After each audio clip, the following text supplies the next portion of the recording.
இனியங்களே, அனைவருக்கும் வணக்கம். அன்புள்ள நேயர்களே, நமதாதிசுதன் மனு உருவார் பாரினில் அன்புள்ள நேயர்களே என்ற அருமையான பாரம்பரிய பூபால பாடலோடு உங்களை சந்திப்பதில் பெருமகிழ்ச்சி அடைகிறேன். என் அன்பு உள்ளங்களே, ஒவ்வொரு வாரமும் தொடர்ந்து நீங்கள் எழுதி அனுப்பக்கூடிய ஒவ்வொரு கடிதங்கள் வாயிலாக உங்களோடு பேச அன்பை பரிமாறிக்கொள்ள ஆவலாக இருக்கிறோம். அந்த விதத்திலே நம்முடைய இந்த சிறப்பு நிகழ்ச்சிக்கு வருகை தந்திருக்கக்கூடிய நம்முடைய பாசமிகு அருட்தந்தை டேவிட் ஆரோக்கியம் அவர்களை உங்கள் அனைவருடைய சார்பாக அன்போடு வரவேற்கிறேன். வணக்கம் ஃபாதர். வணக்கம். எப்படி இருக்கீங்க ஃபாதர்? நல்லா இருக்கேன் தம்பி. நல்லா இருக்கீங்களா? நல்லா இருக்கேன் ஃபாதர். Very good. அப்புறம் என்ன விசேஷங்கள், என்ன ஓடிட்டுருக்கு? நம்ம கிறிஸ்மஸ்னுடைய நிகழ்ச்சிகள், பல நிகழ்ச்சிகள் நம்ம சிறப்பு நிகழ்ச்சிகள் மாதா தொலைக்காட்சியில் இப்பயே ஷூட்டிங்லாம் பண்ணி ரெடியாக இருக்குது. நிறைய சிறப்பு நிகழ்ச்சிகள் இனியதுங்கள் கண்டுகளிப்பாங்க அப்படின்னு சொல்லி நம்புகிறோம். நெக்ஸ்ட் வீக் நம்ம கிறிஸ்மஸ் முடிஞ்சு எபிசோடில் சந்திப்போம் ஃபாதர். ஸோ எல்லாம் தயாராகிட்டு இருப்பாங்கன்னு நினைக்கிறேன். இனியதுங்கள் புது துணிலாம் எடுத்து பயங்கரமாக ப்ரிப்பேர் பண்ணி எல்லாம் லீவுக்கெலாம் வேறு ஊருக்கு போகிற மாதிரி பிளானில் இருக்கிற ஃபாதர். அதான் சிறப்பாக இருக்கும் அப்படின்னு நினைக்கிறேன். Very good, very good. அதே போல் ஒவ்வொரு வாரமும் தொடர்ந்து இனியதுங்கள் கடிதங்கள் எழுதுகிறாங்க. நீங்கள் இன்ட்யூட் பண்ணதுலேருந்து 2 வரியாக இருந்தாலும் எழுதலாம் அப்படின்னு சொல்லிட்டு இப்போ புதுசாக கடிதங்கள்லாம் கூட எழுத ஆரம்பிச்சிருக்கிறாங்க. Very good. ரொம்ப சந்தோஷம். என்னென்னா நீண்ட நெடிய கடிதங்களும் எழுதலாம். இல்லை உங்களுக்கு தோன்ற ஒரு விஷயம், ஒரு சின்ன ஒரு காரியம் இந்த மாதிரி இருந்துச்சு, இது ரொம்ப பிடிச்சிருந்துச்சு அப்படின்னு ஒரு 2 வரி எழுதினாலே கூட ஜஸ்ட் அவங்களுக்கு நமக்கு உள்ள ஒரு உறவு தானே, ஒரு தொடர்பு தானே. ஸோ அந்த விதத்தில் இப்போ முதலாவதாக நம்ம ஜலஜாமா ஃபாதர் அவங்க வழக்கம் போல் செல்ஃபோனில் ரெக்கார்ட் பண்ணி வாய்ஸ் மெசேஜ் பண்ணுவாங்க. கடவுள் வணக்கமில் அந்த நன்றி, இறைவனுக்கு நன்றி கூறணும் அப்படின்ற அந்த ஒரு டாபிக் அடிப்படையில் கடவுள் வணக்கமில் பகிர்ந்துக்கிட்டாங்க. அதில் சிறப்பாக அம்மா எதுக்கு நன்றி சொல்லணும் அப்படின்னாக்கா, ஒவ்வொரு நாளும் நம்ம தூக்கத்திலேருந்து உயிரோடு எழுந்திருக்கிறது அவங்களுடைய பர்சனல் லைஃப்பில் கடவுளுக்கு நன்றி சொல்ல கடமைப்பட்டிருக்கிறாங்க அப்படின்றது அந்த கடவுள் வணக்கத்தினுடைய நிகழ்ச்சி பகிர்லேருந்து அவங்க அதுலேருந்து உணர்ந்த ஒரு விஷயமா பகிர்றாங்க ஃபாதர். அதே போல் ஜலஜாமான்றவங்க யாருன்னா நம்ம இனியதங்களுக்கு தெரியும், ஒரு சிலருக்கு தெரியும், நிறைய பேர்த்துக்கு அவங்களுக்கு தெரியாது. அவங்களுக்கு பார்வை புலன் இல்லாதவங்க, பார்க்க இயலாதவங்க, பார்வை புலன் இல்லாத குழந்தைகளுக்கு பாடம் கற்பித்த ஆசிரியை இப்போ ஓய்வு நிலையில் இருக்கிறாங்க. அவங்க ஒரு முழு நேர அவங்களுடைய பணியை மாதா தொலைக்காட்சியை பார்ப்பது அவங்க சொல்கிறது. மாதா தொலைக்காட்சியை பார்ப்பது, அதிலிருந்து பார்த்ததோடு மட்டுமல்லாமல் அவங்களுடைய அலைபேசி வழியாக, மொபைல் வழியாக அப்பப்போது நிகழ்ச்சிகளை குறித்து நான் இதை பார்த்தேன், இப்படி இருந்தது, இந்த மாதிரி சொல்லிட்டு கருத்துக்கள் பகிர்ந்துக்கிட்டே இருப்பாங்க. சில நேரங்களில் அதை அப்படியே ஸ்கிரிப்டாகவும் மாற்றி விடுவாங்க. இப்போ தான் எல்லாமே தொழில்நுட்பம் வந்துருச்சு இல்லைங்களா? அதனால் அதை முழுமையாக பயன்படுத்தி நம்மளோட கருத்துக்கள் பரிமாற்றம் செய்து கொண்டே இருப்பாங்க. அவங்க பேர் தான் சகோதரி ஜலஜா அம்மா. ஸோ இந்த ஒரு காரியம் ஃபாதர். இன்னொன்று கடவுள் வணக்கத்தில் கதைகள் 1000ல் அருட்தந்தை ஷேர் பண்ண ஒரு கதை, அப்புறம் ஒரு கருத்து ஃபாதர். கடவுளோடும் நம்மளோடும் இருக்கக்கூடிய அந்த உறவு முறை எப்படி ஒன்றித்திருப்பது அப்படின்னு சொல்லி ரொம்ப அழகாக பகிர்ந்துக்கிட்டாங்க. அது அம்மா இந்த மாதிரியான பகிர்வு அடிக்கடி ஒளிபரப்புனா எங்களுக்கும் மக்களுக்கும் ரொம்ப பயனுள்ளதாக இருக்கும், ரொம்ப நல்லா இருந்தது ஃபாதர், அருமை, நன்றி அப்படின்னு சொல்லி பதிவிட்டிருந்தாங்க ஜலஜாமா, சென்னையில். ஜலஜாமாவுக்கு மனம் நிறைந்த பாராட்டுகள், நன்றி. நீங்கள் நல்ல சுகத்தோடு இருக்க தொடர்ந்து நாங்கள் உங்களுக்கு மன்றாடுறோம். கடவுளின் ஆசிரியனால் உங்களோட. Thank you father. அடுத்ததாக ஃபாதர், இன்பராஜ் சமூக செயல்பாட்டாளர் ஃபாதர். அவர் நமக்கு மெயில் வழியாக, மின்னஞ்சல் வழியாக ஒரு கடிதம் அனுப்பியிருக்கிறார். ஆமாம். Your grace greetings, thank you for your kind support. I would like to share just one of the written witness regarding the Tamil version of the film Face of the Faceless, which was totally done by our regional center and Mada TV. Thank you, Father David. சகோதரி ராணி மரியா ஏழைகளை கந்துவட்டி நரகத்திலிருந்து விடுவித்த சமூக புரட்சியின் இரத்த சாட்சியாக இந்த படம் திகழுது. சமீபத்தில் மாதா டிவியின் முயற்சியால் வெளிவந்த ஃபேஸ் ஆஃப் த ஃபேஸ்லெஸ் என்ற படத்தின் தமிழ் மொழிபெயர்ப்பு தமிழக கத்தோலிக்க சமூகத்திலும் சமூக பணியாளர்களிடமும் இளைஞர்களிடமும் ஒரு பெரிய உந்துதலை உருவாக்கியுள்ளது. ராணி மரியாவின் வாழ்க்கை வரலாற்றை இதுவரை அறியாத பலர் கண் கலங்கி பார்த்ததாக பகிர்கிறார்கள். குறிப்பாக கிராமப்புற வயதானவர்கள், சமூக பணியில் ஈடுபட்டவர்கள், மத தலைவர்கள் மற்றும் சுய உதவி குழு பெண்களுக்கு இது ஒரு மறுபிறப்பாக அமைந்துள்ளது. இந்த அரிய முயற்சிக்கு முன்வந்த மாதா டிவி நிர்வாகத்தினருக்கும் இப்படத்தை தமிழ் மொழியில் மக்கள் அணுகும் வகையில் வெளிப்படுத்திய குழுவினருக்கும் என் ஆழ்ந்த நன்றியையும் பாராட்டும். இப்படம் பள்ளிகள், கல்லூரிகள், பேராலயங்கள் மற்றும் சமூக மையங்களில் கட்டாயம் திரையிடப்பட்டு புதிய தலைமுறைக்கு மனிதநேயம், போராட்டம், தியாகம் என்ற 3 தாரக மந்திரங்களை கற்றுக் கொடுக்கும் கல்வி பயணமாக அமைய வேண்டியது காலத்தின் தேவை. வாய்ப்பு இருந்தால் இதனை பார்க்க முடியாதவர்களுக்கு மாதா டிவி மூலம் ஒளிபரப்பினால் நலமாக அமையும். அதோடு கூட அவர்களுடைய இந்த வரலாற்று நிகழ்வை படமாக பார்த்த அவர்களுடைய கருத்தை அப்படியே ஒரு சுருக்கமாக கதைகள் சொல்லியிருக்கிறார் ஃபாதர். சகோதரி ராணி மரியாவின் குரல் இன்று நமக்கு சொல்வது, எழுந்து நில், ஏழைகளின் உரிமைக்காக பயமின்றி போராடு, அன்பும் நீதியும் காவலன். அவரின் தியாகம், மன்னிப்பு, சமூக போராட்டம் புதிய தலைமுறைக்கான பாடம். சமூக பணி என்பது காகித அறிக்கை அல்ல, உயிரின் தியாகம். இப்படிப்பட்ட புரட்சி சித்திரத்தை தமிழ் மொழியில் உயிர்ப்பித்து சமூக அர்த்தமிக்க திரைப்பட இயக்கத்தில் புதிய தடம் அமைத்த மாதா டிவி நிர்வாகத்தினருக்கு என் இதயம் கனிந்த நன்றியும் பாராட்டும். அவர்கள் செய்த ஒன்று ஒரு படம் வெளியீடு அல்ல, ஒரு தியாக வரலாற்றை உயிரோடு மீண்டும் எழுப்பிய புனித பொறுப்பின் நிறைவேற்றம். ராணி மரியா வாழ்ந்த காலத்தை விட வாழும் ஆன்மாவாக என்றும் சமூக நீதியின் ஒளியாக உலகில் பிரகாசிக்கட்டும். இப்படிக்கு அன்புடன் பா. இன்பராஜ், சமூக செயல்பாட்டாளர். ஃபாதர், ரொம்ப நன்றிண்ணே. உங்களுடைய பதிவை நான் என்னுடைய ஃபாதர்ஸ்ட்டு எல்லாத்தையுமே பிஷப் எல்லாருக்குமே நான் ஷேர் பண்ணியிருந்தேன். உண்மை அதில் இன்னும் நிறைய விஷயங்கள் சொல்கிறார். எந்த அளவுக்கு இப்போ இந்த கிராமப்புறங்களில் பார்த்திங்கன்னா இந்த மகளிர் சுய உதவி குழுக்கள் இந்த மாதிரி நிறைய விஷயங்கள் நமது தமிழ்நாட்டில் இந்த விழிப்புணர்ச்சி அந்த காலத்தில் அவங்க காலத்துலேருந்தே அதுக்கு முன்னாடியிலேருந்து இருக்குது. அவங்களுடைய அந்த அந்த இறந்து அந்த கொலை செய்யப்பட்ட நாட்டில் அந்த செய்தி கொஞ்சம் பரவலாகி கொஞ்சம் விவரம் தெரிந்தவர்கள் மத்தியில் அது ஒரு பெரிய ஒரு தாக்கத்தை உருவாக்கியது. ஆனால் இப்போ இந்த திரைப்படத்தினால மிகப்பெரிய ஒரு தாக்கத்தை உருவாக்கியிருக்கு. இந்த மாதிரி இருக்கிற குழுக்கள் மத்தியில் ஒரு மாதிரி ஒரு ஒரு தொய்வு நிலை இருந்தது. இப்போது இந்த திரைப்படத்திற்கு பிறகு ஒரு பெரிய ஒரு உய்வு நிலை இருப்பதாக அவர் கடிதத்தில் பகிர்ந்திருக்கிறார். ஏன்னா அவர் இந்த மாதிரியான செயல்பாட்டாளராக இருப்பதனால் அவருக்கு இது ஒரு பெரிய உற்சாகமாக இருப்பதாக தன்னுடைய ஒரு சாட்சிய பகிர்வாக இந்த கடிதத்தை எழுதியிருக்கிறாரு. எங்களுக்கு ரொம்ப நிறைவாக இருக்குது. ஒரு பானை சோத்துக்கு ஒரு சோறு பதம். ஏன்னா நிறைய பேர் எல்லாருமே சொன்னாங்க, ரொம்ப பேர் ரொம்ப இமோஷ்னலாக பேசினாங்க. ஒரு சிலவங்க இதில் இருக்கக்கூடிய அந்த விழுமியங்களை குறித்து பேசினாங்க. இவருடைய கடிதம் இது ஒரு எவ்வளோ ஒரு சமூக மாற்றத்தில் இந்த திரைப்படம், குறிப்பாக அதனுடைய தமிழ் மொழிபெயர்ப்பு எந்த அளவுக்கு ஒரு ஒரு பாதிப்பை உருவாக்கி இருக்கிறது என்பதை குறித்து கொஞ்சம் ரொம்ப ஆழமாகவே இவருடைய கடிதத்தை முழுசாக நம்ம வாசித்தோம்னா ரொம்ப அது எந்த அளவுக்கு உன்னிப்பாக அவர் கவனிச்சிருக்கிறார், எந்த அளவுக்கு உன்னிப்பாக அது ஒரு விஷயங்கள் இந்த திரைப்படம் கடத்தி இருக்கிறது என்பதை. எனக்கு ஆக்சுவலாக இந்த ஜெய் பீம்னு ஒரு படம் பார்த்தேன். ஆமாங்களா, இந்த படம் பார்த்த பிறகு என்கிட்ட ஒரு பெரிய தாக்கத்தை உருவாக்குச்சு என்னுடைய மனசில். ஏன்னா நான்லாம் மதுரையில் அந்த காலத்தில் படிக்கும் போகும்போது சும்மா பசங்களுக்கு மத்தியில் ஒரு ஒரு ஒரு ஒரு சொல்லாடல் உண்டு. ஓகே, அடித்து அட்ரஸ் இல்லாமல் ஆக்கிறோம்டா அப்படின்பாங்க. அடித்து அட்ரஸே இல்லாமல் ஆக்கிறோம். இந்த அட்ரஸ் இல்லாமல் ஆக்குறது எவ்வளவு ஒரு ஒரு வேதனையாக, வாயில் சொன்னோம், சண்டை போட்டுக்கிட்டோம், திமுறா பேசிக்கிட்டோம்.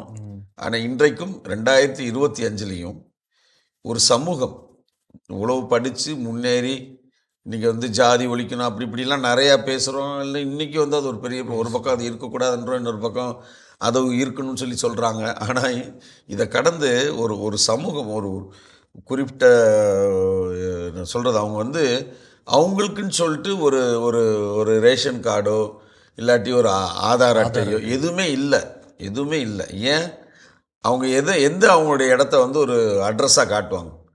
அப்படி அவங்களுக்கு ஒரு இடமே இல்லை. அவங்க அங்கே இருக்காங்க, அங்கே இருக்கிறாங்க, இங்கே வராங்க, அங்கே போகிறாங்க. எங்கெல்லாம் அவங்களுக்கு பொழப்பு கிடைக்குதோ அங்கெல்லாம் ஓடுறாங்க. இன்றைக்கி வரைக்கும் அவங்க பதிவேற்றப்படவில்லை. அப்படி ஒரு சமூகம் இருக்கிறாங்க நம்ம வாழும் இந்த காலகட்டத்தில். இது எவ்வளோ வேதனையான ஒரு காரியம். அவங்களும் மனிதர்கள், அவங்களுக்கும் பிள்ளைங்க இருக்குது, அந்த பிள்ளைகளுக்குன்னு ஒரு எதிர்காலம் இருக்குது, எவ்வளோ விஷயங்கள் இருக்கு இல்லையா? கண்டிப்பாக நம்ம பிள்ளைங்களுக்கு நம்ம எவ்வளோ நம்ம பாடுபடுறோம், உழைக்கிறோம், அந்த பிள்ளைகளுக்கு எதிர்காலத்தில் படிக்க வைக்கிறோம். இவங்களுக்கு அப்படி ஒன்றுமே இல்லையே. ரொம்ப கஷ்டம். இது சொல்லும்போது இப்போ இந்த எஸ்ஐஆர் மூலயமா பார்த்தா அவங்களுக்கு வாக்குரிமை கூட அவங்களுக்கு எதுவுமே இல்லை. உரிமை எப்படி அவங்க எப்படி அவங்களாம் இந்த உலகத்தில் அவங்களுக்குன்னு சொல்லிட்டு ஒரு எதிர்காலத்தை உருவாக்க போகிறாங்க. அப்போது இதெல்லாம் நினச்சி பார்க்கல அந்த ஒரு திரைப்படம் அப்படி ஒரு தாக்கத்தை இன்றைக்கி வரைக்கும் என் மனசில் அது ஓடிக்கிட்டே இருக்குது. ஏன் அதை குறித்து யாருமே யோசிக்க மாட்டோம், நம்மளால் ஒன்றும் செய்ய முடியல. ஏன் அவங்களெல்லாம் வந்து அவங்களுக்குன்னு ஒரு ஒரு ஒரு இடத்த காமிச்சு இந்த இடம்லாம் உங்களுக்கு பட்டா யார் யாருக்கோ தூக்கி தூக்கி கொடுக்குறாங்க. இதெல்லாம் உங்கள் இடம்ப்பா, நீங்கள் இங்கே இருங்கப்பா, இது உங்களுக்கு பட்டா நிலம், நீங்கள் உங்களுக்கு ஒரு ஒரு வாழ்க்கையை ஒரு எதிர்காலத்தை உருவாக்குங்க அப்படின்னு வந்து நம்ம செய்யணும் தானே. கண்டிப்பாக. இந்த ஒரு சமூகத்தை நம்முடைய பகுதி இந்த இந்த தமிழகத்தில் இருக்கக்கூடாது, இந்த மாதிரி வந்து யாருமே இருக்கக்கூடாது அப்படின்னு எல்லா மக்களும் யோசிக்கணுமே. யோசித்து செய்கிறதுனா என்ன தவறு? தவறு இல்லை, ஒன்றுமே இல்லை. அதான் இந்த மாதிரியான திரை இன்றைக்கு வந்து இந்த மாதிரி நல்ல நல்ல திரைப்படங்கள் வருது, நிறைய விஷயங்கள். இதில் வந்துக்கிட்டு சமூகத்தையோ ஜாதியையோ வந்து குறிப்பிட்டு அவங்கவுங்கன்னு பேசுகிறதுல வந்து அது எனக்கு உடன்பாடு இல்லை. என்னுடைய இது வந்து என்னுடைய பர்சனல் இல்லையா. அப்போ இப்படியும் இன்றைக்கி ஒரு நிலைமை இருக்குது, இந்த மாதிரியான சிந்தனைகள் மக்கள் மத்தியில் இருக்குது. அதை வந்து நம்ம தெரிஞ்சுக்கணும். திரைப்படம் என்பது என்னன்னு கேட்டிங்கன்னா ஒரு பெரிய வெகுஜன ஊடகம். அங்கே வந்து உரத்த குரலை நம்ம வந்து சொல்கிறோம். அப்போது இன்றைக்கி ஒரு ஒரு ஒரு ஒரு ஒரு சமூகமோ இல்லாட்டி ஒரு குறிப்பிட்ட இனமோ இவங்களாம் வந்து இந்த மாதிரி இருக்கிறாங்க அப்படின்றத வந்து நம்ம சொல்லல.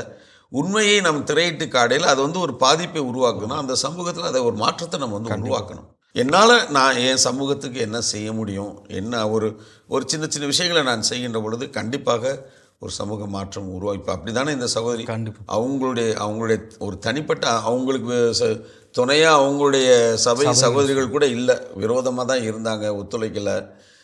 அப்புறம் அந்த மக்களே பார்த்திங்கன்னா ஒரு குறிப்பிட்ட கட்டத்தில் அவங்கள வந்து எதையுமே அவங்க புரிஞ்சிக்காமல், இந்த பிரச்சனை யாருனால்ன்றதை தெரிஞ்சிக்காமல் இவங்கள வந்து நல்ல விஷயங்களை சொல்லி அந்த விழிப்புணர்ச்சி வந்து அதை தவறாக புரிஞ்சுக்கிறாங்க. இருந்தாலும் அவங்க விடலை, அவங்க இன்னும் போகிறாங்க. இல்லை, இவங்களுக்கு வந்து நம்ம தான் சொல்லி ஆகணும், அதுதான் என்னுடைய பணி, அதற்காக தான் ஆண்டவர் என்னை அழைத்திருக்கிறார் என்பதை அவங்க இன்னும் உறுதிப்பாட்டோடு வந்து அவங்கள்ட்ட போய் நிற்கிறாங்க, தைரியமாக போகிறாங்க. அதனுடைய இறுதி என்ன நடக்குது? உயிரே கொடுக்குற மாதிரியாது கொடுத்தாங்க. அதில் இன்னொரு உச்சகட்டம் என்ன நடக்குது? அந்த குடும்பமே வந்து அவங்கள கொலை பண்ணவங்கள மன்னிச்சிருங்கப்பா அப்படின்னு பண்ணிக்கிறாங்க. இது எவ்வளோ பெரிய காரியம் இல்லையா? எனக்கு இன்னுமே அதை தான் நான் யோசிக்கிறேன். நான் என்னையா அது, ஆண்டவர் இயேசு சொன்னார், அவர் செஞ்சார். ஆனால் இன்றைக்கி நம்ம வாழ்கிற ஊரில் நம்ம இதே ஆண்டுகளில் இதே மாதிரி ஒரு நம்மளுடைய சமூகத்தை சார்ந்த ஒரு குடும்பம் இதை செஞ்சுருக்குது அப்படின்னா இதை எப்படி நம்ம கொண்டாடணும் இல்லையா? கண்டிப்பாக. இதை எப்படி நம்ம வந்து பின்பற்றணும், எப்படி மித்தவங்கள்ட்ட சொல்லி அப்பா இது மாதிரி இருங்கப்பா, இதுதான் இதுதான் எங்கள் ஆண்டவர் சொன்னார், இதுதான் நாங்கள் செய்கிறோம், எவ்வளோ சத்தம் போட்டு நம்ம சொல்லணும். நம்மளுக்கு என்ன பிரச்சனை? ஏன் இன்றைக்கி வந்து இதை வந்து மற்றது எல்லாம் சரி மாதாட்டியில் போடுவாங்க, வீட்டில் பொரியலில் தின்னுக்கிட்டே பார்த்துக்கலாம், பாருங்க எவ்வளோ ஒரு மட்ட ரகமான நம்மளுடைய எண்ணங்கள் பார்த்தீங்களா? ஏன் என்னைக்கு வந்து நம்ம மக்களுக்கு இந்த ஒரு விழிப்புணர்ச்சி வரப்போகுது, அதுதான் வந்து எனக்கு இன்னுமே புரியல. ரைட், கண்டிப்பாக வரணும் ஃபாதர். இவ்வளோ ஆவேசமாக பேசி வரல அப்படின்னா கண்டிப்பாக மன மாற்றம் அடையும் ஃபாதர். வரணும் அதுதான் ஆகணும் கண்டிப்பாக. அடுத்ததாக ஃபாதர் நம்மளுடைய அமளி அம்மா ஃபாதர், அவங்க தேவக்கோட்டையிலேருந்து எழுதியிருக்காங்க. எனது அன்பிற்கும் பாசத்திற்கும் உரிய என் தந்தை டேவிட் அவர்களுக்கும் உங்களுடன் இணைந்து பணியாற்றும் அருள் தந்தைமார்களுக்கும் எனது ஜபத்துடன் கூடிய வணக்கங்களையும் வாழ்த்துக்களையும் கூறி எழுதுவது. தந்தையே நலமா? நமது இருபால் பணியாளர்களுக்கும் நம் இனிய ஜப வீரர்களுக்கும் எனது ஜபங்களும் வணக்கங்களும். தந்தையே, தங்களது வெளிநாட்டு பயணங்கள் இனிதே முடிந்து திரும்பி வந்த கிருபைக்கு இறைவனுக்கு நன்றி ஜெபித்து கொண்டே இருந்தேன். தந்தையே, தங்களுக்கு இனிய பிறந்தநாள் வாழ்த்தை பணிவுடன் கூறிக்கொள்கிறேன். நன்றிம்மா. யூடியூபில் தான் பிறந்தநாள் வாழ்த்து தெரிவித்திருந்தேன். தந்தையே, எனக்கு இறையாட்சி பாடல் புத்தகம் சென்ற வாரம் வந்தது, நன்றி.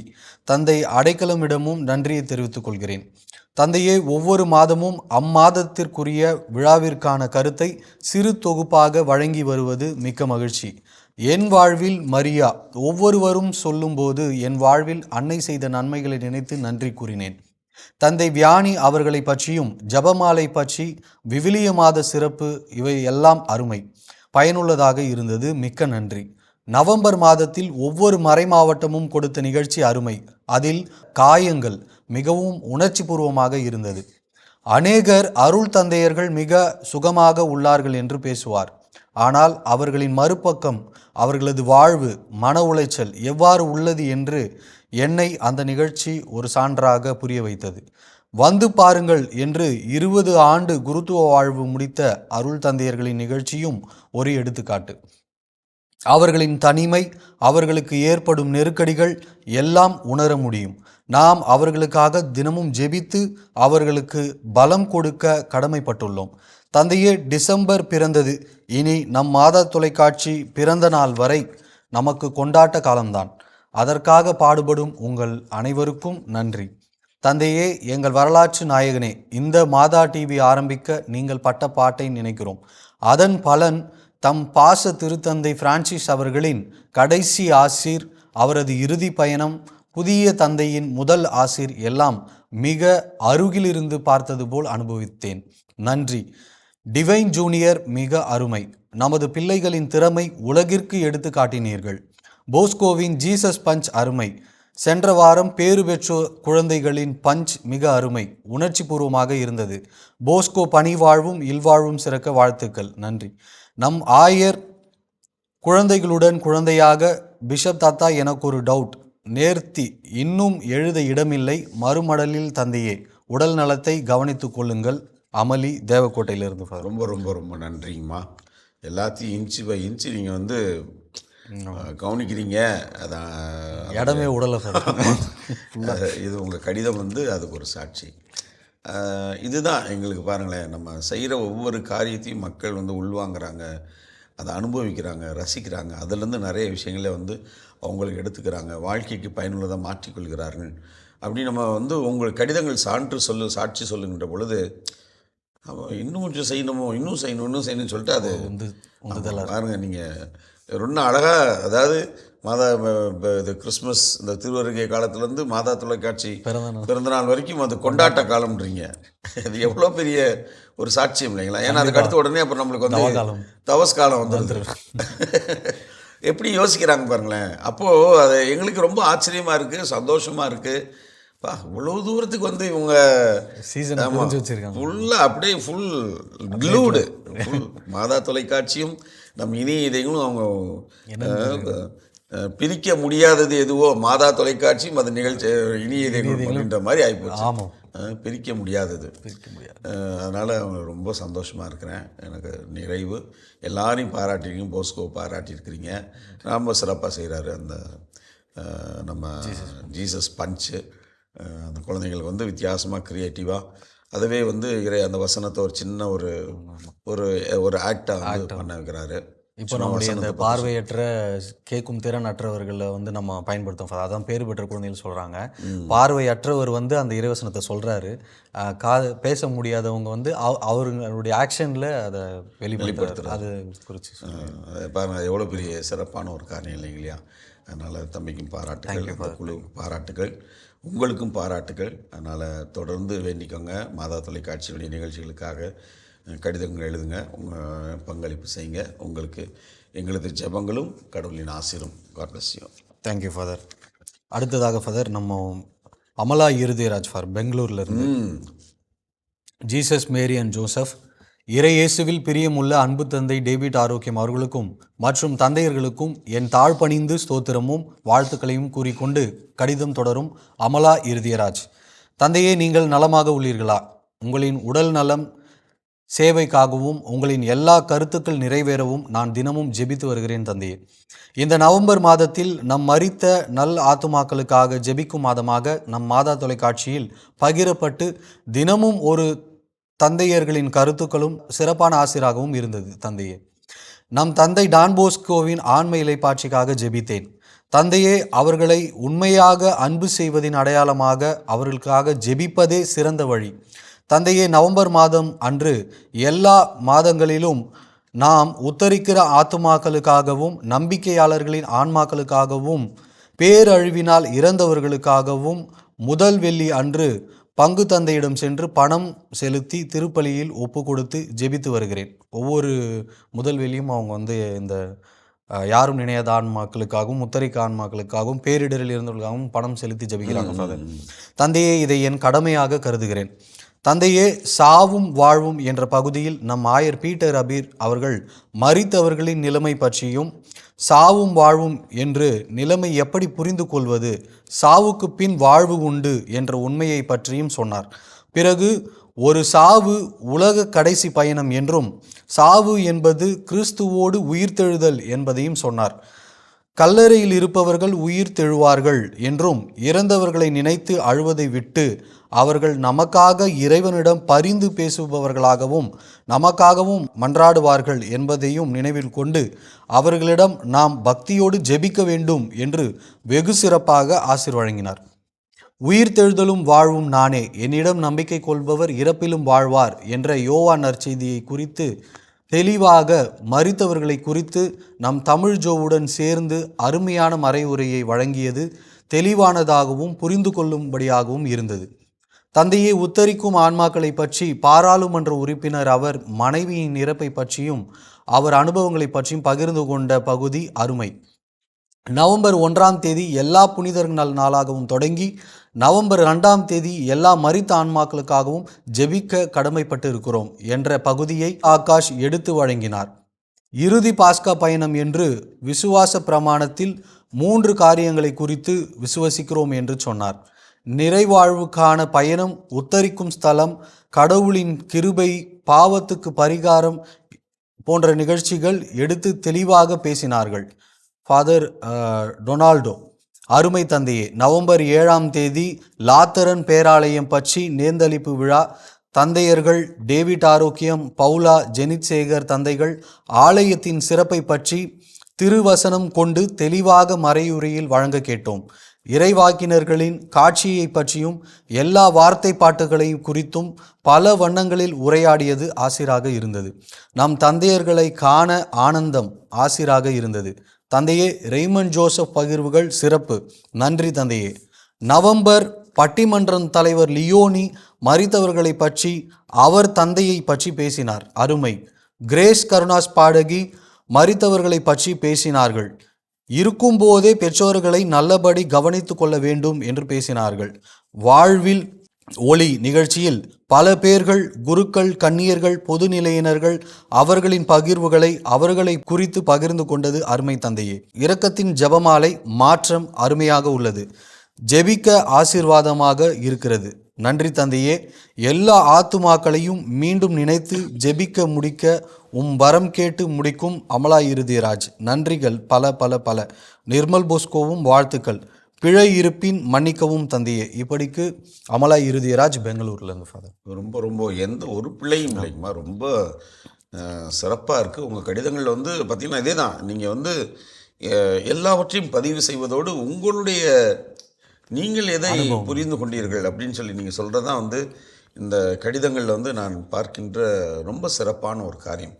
நிகழ்ச்சி இருக்குது, நிகழ்ச்சி பார்க்குறோம், ரைட்டு, அதுவும் அவ்வளோதானே. இல்லை, அது எந்த அளவுக்கு என்னுடைய வாழ்க்கையில் ஒரு இம்பேக்டை, ஒரு மாற்றத்தை உருவாக்கி இருக்கிறது, அதை குறித்து நான் சான்று பார்க்கின்ற பொழுது அது இன்னும் மற்றவர்களுக்கு, இன்னும் பார்க்காதவர்கள் கூட அது ஒரு பெரிய சாட்சியமாக இருக்கும். இது இப்படி இருக்கோ இந்த நிகழ்ச்சி, நம்ம அதை பார்க்கணுமே.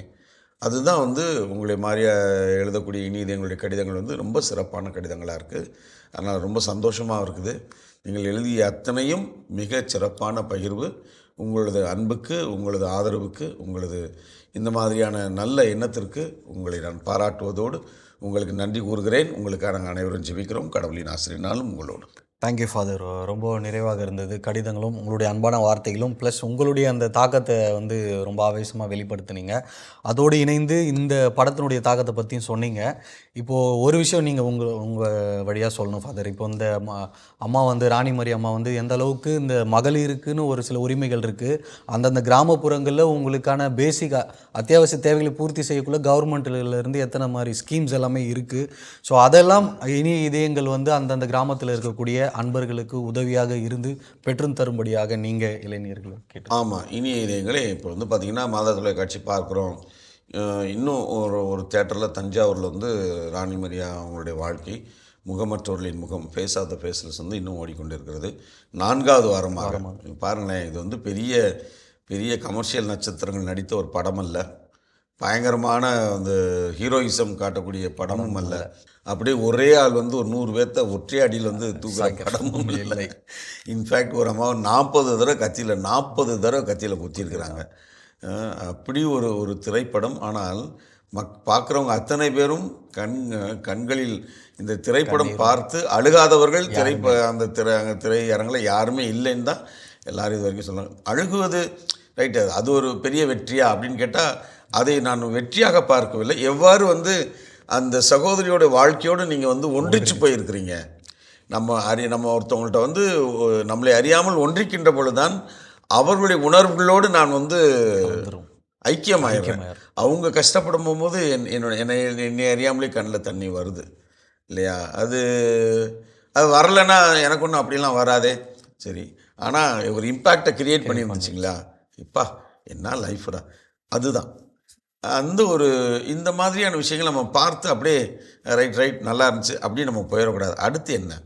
கண்டிப்பாக அதில் தான் வந்து இப்போ நம்முடைய இளைஞர்கள் பங்கில் இருக்கக்கூடிய இது மாதிரியான விஷயங்கள் தெரிஞ்சவங்க, வங்கிகளில் வேலை செய்கிறவங்க, ஒரு சமூக பொறுப்பு இருக்கிறவங்க, சமூகத்தில் ஒரு சில காரியங்களை நல்ல விவரம் தெரிந்தவர்கள், விவரம் தெரியாதவங்கள்ட்ட அப்பா இந்த மாதிரிலாம் இருக்குது, இந்த மாதிரிலாம் நீங்கள்லாம் ஒன்று சேருங்க, இயக்கமாக உருவாக்குங்க, பெண்கள் இந்த மாதிரி அரசாங்கத்துலேருந்து நமக்கு வந்து நிறைய இந்த மாதிரி சலுகைகள்லாம் இருக்குதெல்லாம் பயன்படுத்துங்க, முன்னேறி வாங்க அப்படின்னு சொல்லிட்டு இந்த மாதிரி விஷயங்களை நம்ம வந்து என்கரேஜ் பண்ணணும். அது அது அந்த மாதிரி விஷயங்கள் எங்கே ஒரு ஒரு நடந்துச்சுன்னா இந்த சகோதரியுடைய வாழ்க்கையிலேருந்து நம்ம பார்த்து ஒரு விஷயத்தை நாமும் அதை எடுத்து வெளிப்படுத்துகின்ற பொழுது அதுதானே உண்மையான ஒரு சாட்சியமாக இருக்க முடியும். ஆண்டவர் அதை தானே சொன்னார். வேறு என்ன பைபிள் என்ன சொன்னார்? என்னுடைய சீடன் நான் காட்டும் பாதையில் நடப்பான், நான் சொல்வதை செய்வான் இல்லையா? என் ஆடுகள் என் குரலுக்கு செவிசாய்க்கின்றன, அவை என்னை பின்தொடர்கின்றன, நான் இருக்கும் இடத்தில் அவைகளும் என்னோடு இருக்கின்றன. இதெல்லாம் என்னது? செயல்பாடு, வெளிப்பாடு. தொடக்க திருச்சபை நம்ம பார்க்குறோம். என்ன சொல்கிறது, திருத்தூரில் பணியில் அந்த இதில் 2ஆம் அதிகாரம் எல்லாம் ஒன்றா இருந்தாங்க, அற்பம் விட்டாங்க, எல்லாத்தையும் ஒன்றா கொண்டு வந்து வச்சுக்கிட்டாங்க, பகிர்ந்து கொண்டாடுறாங்க. அங்கே இல்லாதவங்க யாருமே இல்லை. வாசித்துட்டு இது ஆண்டவரின் அருள்வாக்குன்னு சொல்லிட்டு போயிடுறோம் இல்லைங்களா? ஆனால் அதில் என்ன வாசித்தோம் என்பதை நாம் என்றைக்கும் அமர்ந்து யோசிப்பதில்லை. யோசிக்கணும். அதை தான் சகோதரி ராணி மரியா செஞ்சாங்க. அதை நம்ம பார்த்தோம். அதை நம்ம செயல்படுத்துவதற்கு முயற்சிகள் செய்வோம். கண்டிப்பாக கடவுள் நம்மோடு இருக்கிறார், நம்மை வழி நடத்துவார். அனைவரும் கண்களை மூடி கடவுளின் ஆசிரியை பெற்றுக்கொள்ள மன்றாடுவோம். எங்கள் அன்பை உருவான இயேசு ஆண்டவர், இந்த நாளுக்காய் நன்றி கூறுகிறோம். ஆண்டவரே, இனிய இதயங்களுடைய கடிதங்களுக்காய் நன்றி கூறுகிறோம். எனவே பல்வேறு இனிய இதயங்கள் அவர்களுடைய சிரமத்தையும் பாராமல் அவருடைய நேரத்தை தியாகம் செய்து மாதா தொலைக்காட்சியின் வழியாய் பெற்றுக்கொண்ட அனுபவங்களை கடிதமாய் வடித்தெடுத்து அவர்கள் அனுப்புகின்ற அந்த மாபெரும் தியாகத்திற்காய் நன்றி கூறுகிறோம். இந்த இனிய இதயங்களுடைய குடும்பங்களையும் அவருடைய முயற்சிகளையும் அவர்கள் எடுக்கின்ற ஒவ்வொரு காரியத்தையும் வாழ்க்கையுடைய எதிர்கால திட்டங்களையும் நீர் ஆசீர்வதித்து அவர்கள் அனைவரையும் நீர் பாதுகாத்து வழி நடத்தும்படியாக மே கெஞ்சி கொண்டாடுகிறோம். எங்கள் அன்பு அன்னையே, ஆரோக்கிய தாயே, முது பிள்ளைகள் இவர்களுக்காய் பரிந்து பேசுங்களம்மா. என்று வாழும் உயிருள்ள இறைவன், தந்தை, மகன், தூய ஆவியார் நாம் அனைவரையும் நிறைவாக ஆசீர்வதிப்பாராக. ஆமேன். Thank you father. Thank you father. என் அன்பு உள்ளங்களே, ஒவ்வொரு வாரமும் தொடர்ந்து நீங்கள் எழுதி அனுப்பக்கூடிய ஒவ்வொரு கடிதங்களும் எங்களுக்கு மிகுந்த உற்சாகத்தையும் ஊக்கத்தையும் அளிக்குதுன்னு தான் சொல்லலாம். தொடர்ந்து உங்கள் கடிதங்களை எழுதி அனுப்ப வேண்டிய மின்னஞ்சல் முகவரி info@madatv.in. தொடர்ந்து உங்கள் கடிதங்களை எழுதி அனுப்ப வேண்டிய தபால் முகவரி வந்ததும் தந்ததும் மாதா தொலைக்காட்சி, எண் 150 லஸ்கோவில் சாலை, மயிலாப்பூர், சென்னை 6004. இனி இதயங்களே, மீண்டும் வந்ததும் தந்ததும் நிகழ்ச்சியில் உங்களை சந்திக்கும் வரை அன்போடு உங்களிடமிருந்து விடைபெறுவது நான் உங்கள் போஸ்கோ மற்றும் அருட்தந்தை டேவிட் ஆரோக்கியம். இயேசுவுக்கே புகழ், இயேசுவுக்கே நன்றி, மரியே வாழ்க. Thank you father. தேங்க்யூ.